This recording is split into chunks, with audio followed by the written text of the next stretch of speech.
నమస్తే అండి. ఈరోజు ఎంతో సింపుల్‌గా అండ్ టేస్టీగా ఉండే పచ్చి పులుసు ఎలా చేయాలో చూద్దాం.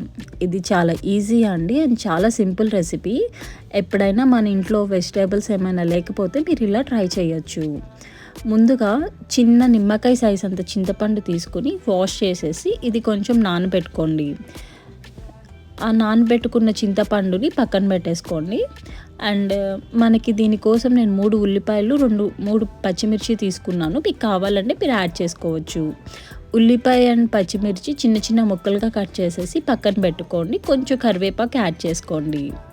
దీనికోసం ఒక బాండీ తీసుకుని అందులో కొంచెం ఆయిల్ వేసి, ఆయిల్ వేడైన తర్వాత 2 ఎండుమిర్చి వేసుకోండి.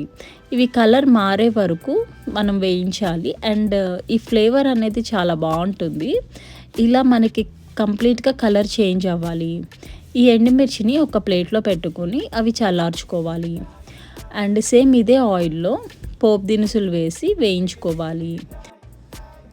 సిమ్లో పెట్టి వేయించుకోండి. అప్పుడు మన పోపు అంతా బాగా వేగుతుంది. సో ఇక్కడ ఇది అయిపోయాక నెక్స్ట్ మనం ఆల్రెడీ కట్ చేసుకున్న ఉల్లిపాయ, పచ్చిమిర్చి అండ్ కరివేపాకు ఉంది కదండి, అవి కూడా ఇందులో వేసేసుకుని వేయించుకోవాలి. అండ్ ఉల్లిపాయ ముక్కలు అన్నీ వేసుకోవద్దండి, కొంచెం ముక్కలు ఉంచి మీరు ఆల్మోస్ట్ 3/4 మనం కట్ చేసుకున్న వాటిలో సగం పైన ముక్కలు ఇందులో వేసుకోండి. అండ్ కొన్ని ముక్కలు మాత్రం ఉంచుకోండి.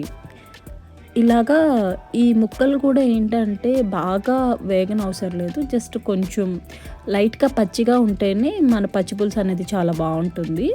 ఇట్లా ఉల్లిపాయ, పచ్చిమిర్చి అండ్ కరివేపాకు కొంచెం పచ్చిగా ఉండేలానే చూసుకోండి. అండ్ ఇది చింతపండు రసం అండి. ఇందులో మనం వేయించుకున్న ఉల్లిపాయలు, పచ్చిమిర్చి అన్నీ వేసేయండి.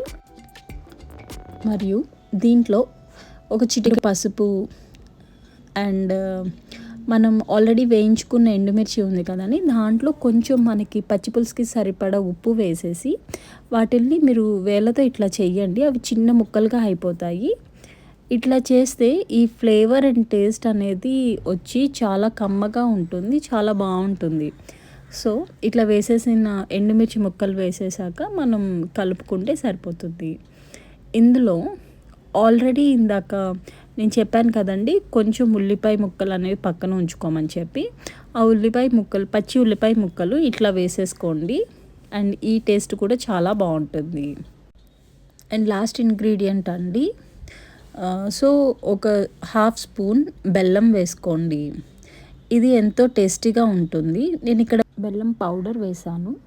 అయిపోయిందండి మన పచ్చి పులుసు. చూసారా ఎంతో సింపుల్గా టేస్టీగా ఉండే పచ్చి